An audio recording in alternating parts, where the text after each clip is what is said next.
ইরানের সর্বোচ্চ নেতা আয়াতুল্লাহ আলী খামেনি এখন কোথায়, এই প্রশ্ন এখন সবার মুখে মুখে।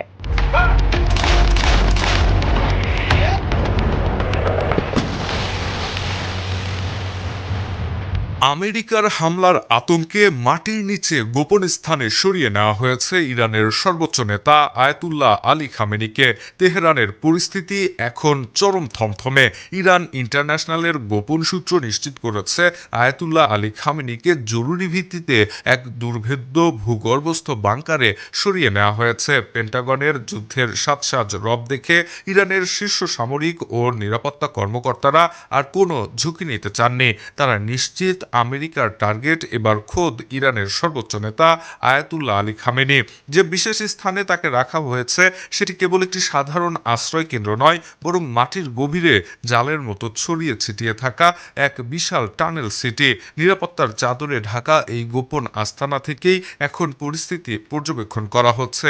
খামেনির এই আকস্মিক অন্তর্ধান প্রমাণ করে বিপদ আসলে কতটা সন্নিকটে। কিন্তু প্রশ্ন হলো, নেতা যদি মাটির নিচে চলে যান তবে এই সংকটময় মুহূর্তে দেশ চালাবে কে? ঠিক এখানেই সামনে এসেছে এক নাটকীয় মোড়, যেখানে ক্ষমতার চাবি হাত বদল হচ্ছে খামেনির নিজের সন্তান অর্থাৎ মাসুদ খামেনির হাতে। বাবার অবর্তমানে ক্ষমতার হাল ধরলেন আয়াতুল্লাহ আলী খামেনির তৃতীয় পুত্র মাসুদ খামেনি। সর্বোচ্চ নেতা আয়াতুল্লাহ আলী খামেনি যখন মাটির নিচে, তখন মাটির ওপরে ইরানের শাসনভার এখন কার্যত তারই হাতে। বাবার দপ্তরের দৈনন্দিন সব কার্যক্রম এবং সরকারের নির্বাহী শাখাগুলোর সঙ্গে যোগাযোগের একমাত্র মাধ্যম হিসেবে এখন কাজ করছেন মাসুদ খামেনি। তেহরানের অন্দরমহলে যখন ক্ষমতার এই পালাবদল চলছে, তখন হাজার মাইল দূরে ওয়াশিংটনে চলছে হামলার চূড়ান্ত ক্ষণগণনা। ইসরায়েলি গোয়েন্দারা নিশ্চিত করেছেন এবারে ইরানে হামলা চালাবেই আমেরিকা। প্রস্তুতি একেবারে শেষের পথে, যদিও প্রেসিডেন্ট ডোনাল্ড ট্রাম্প এখন পর্যন্ত চূড়ান্ত নির্দেশে স্বাক্ষর করেননি। তবে হোয়াইট হাউসের হাবভাব স্পষ্ট, তারা আর আলোচনার টেবিলে নেই।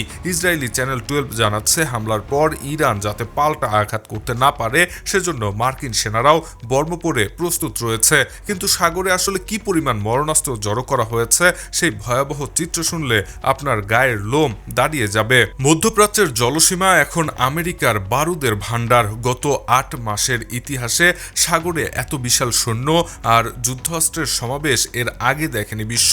চ্যানেল 12 জানাচ্ছে, রণতরী USS Abraham Lincoln, guided missile destroyer এবং বিধ্বংসী ক্রুজার জাহাজ দিয়ে ইরানকে চারপাশ থেকে কার্যত ঘিরে ফেলা হয়েছে।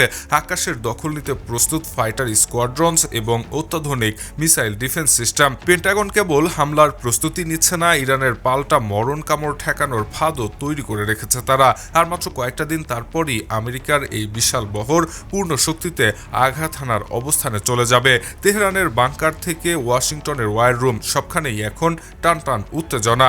যে কোনো মুহূর্তে একটি ভুল সংকেত পুরো মধ্যপ্রাচ্যকে আগুনের কুণ্ডুলি বানিয়ে দিতে পারে। বিশ্ব এখন দম বন্ধ করে অপেক্ষা করছে কখন বেজে উঠবে সেই ভয়াবহ যুদ্ধের সাইরেন।